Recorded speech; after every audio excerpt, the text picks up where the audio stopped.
আবারও উত্তপ্ত হয়ে উঠেছে আমেরিকা মহাদেশের ভূ রাজনীতি। মার্কিন যুক্তরাষ্ট্রের সম্ভাব্য সামরিক আগ্রাসনের বিরুদ্ধে নজিরবিহীন ও চরম হুঁশিয়ারি উচ্চারণ করেছে ক্যারিবীয় অঞ্চলের কমিউনিস্ট শাসিত দ্বীপরাষ্ট্র কিউবা। কিউবার প্রেসিডেন্ট মিগুয়েল দিয়াজ কানেল স্পষ্ট জানিয়েছেন, যুক্তরাষ্ট্র যদি কোনো ধরনের আগ্রাসী হামলা চালানোর দুঃসাহস দেখায় তবে তার পরিণতি হবে অকল্পনীয় এবং কিউবার মাটিতে রীতিমতো রক্তস্নান ঘটবে। ওয়াশিংটনের সাথে হাভানার এই নতুন সংঘাতের নেপথ্যে কি রয়েছে?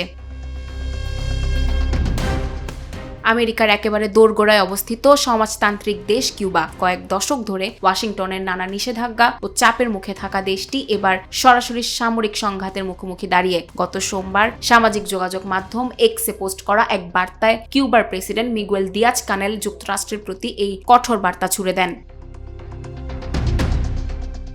তার ভাষায়, কিউবা কখনো মার্কিন যুক্তরাষ্ট্র কিংবা অন্য কোনো দেশের জন্য হুমকি হয়ে দেখা দেয়নি এবং ভবিষ্যতেও এমন কোনো আশঙ্কা নেই। কিন্তু ওয়াশিংটন যদি মনে করে গায়ের জোরে কিংবা সামরিক আগ্রাসন চালিয়ে কিউবাকে কোণঠাসা করা যাবে, তবে তারা মস্ত বড় ভুল করছে। কিউবান প্রেসিডেন্ট সাফ জানিয়ে দিয়েছেন, যে কোনো মূল্যে দেশের সার্বভৌমত্ব রক্ষা করতে তারা প্রস্তুত, আর মার্কিন হামলা হলে তার জবাব দেওয়া হবে বুলেটের ভাষায়। বিশ্লেষকরা বলছেন, এই চরম উত্তেজনার সূত্রপাত মূলত মার্কিন প্রেসিডেন্ট ডোনাল্ড ট্রাম্পের দ্বিতীয় মেয়াদে ক্ষমতায় আসার পর থেকে। 2025 সালে দ্বিতীয় দফায় হোয়াইট হাউসে বসার পর থেকেই কিউবার প্রতি চরম বৈরী ও আগ্রাসী নীতি গ্রহণ করেছে ট্রাম্প প্রশাসন।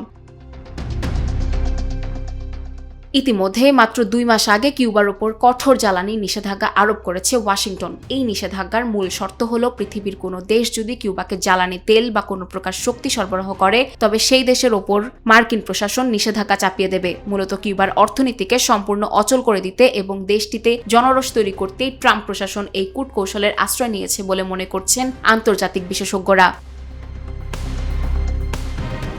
ইতিহাস ঘাটলে দেখা যায় 1962 সালের কিউবান মিসাইল ক্রাইসিসের পর থেকে এই দুই দেশের সম্পর্ক কখনোই স্বাভাবিক ছিল না। তবে ট্রাম্পের এই সাম্প্রতিক একতরফা নিষেধাজ্ঞা ও সামরিক হুমকির পর কিউবার কমিউনিস্ট সরকার এখন দেয়ালে পিঠ ঠেকে যাওয়া অবস্থায় রয়েছে, আর সে কারণেই হাভানা এবার সরাসরি যুদ্ধের মুখোমুখি হওয়ার বার্তা দিচ্ছে। প্রেসিডেন্ট মিগুয়েল দিয়াজ কানেলের এই রক্তস্নানের হুঁশিয়ারি ওয়াশিংটন কিভাবে নেয় এখন সেটাই দেখার বিষয়। তবে লাতিন আমেরিকা ও ক্যারিবীয় অঞ্চলে ট্রাম্পের এই আগ্রাসী নীতি যদি সত্যি কোনো সামরিক সংঘাতের রূপ নেয় তবে তা পুরো বিশ্বের ভূ রাজনীতিকে এক নতুন সংকটের দিকে ঠেলে দেবে, তাতে কোনো সন্দেহ নেই। নুসরাত আফরিন তিশা, নিরপেক্ষ। নিরপেক্ষ, সত্য প্রকাশে আপোষহীন।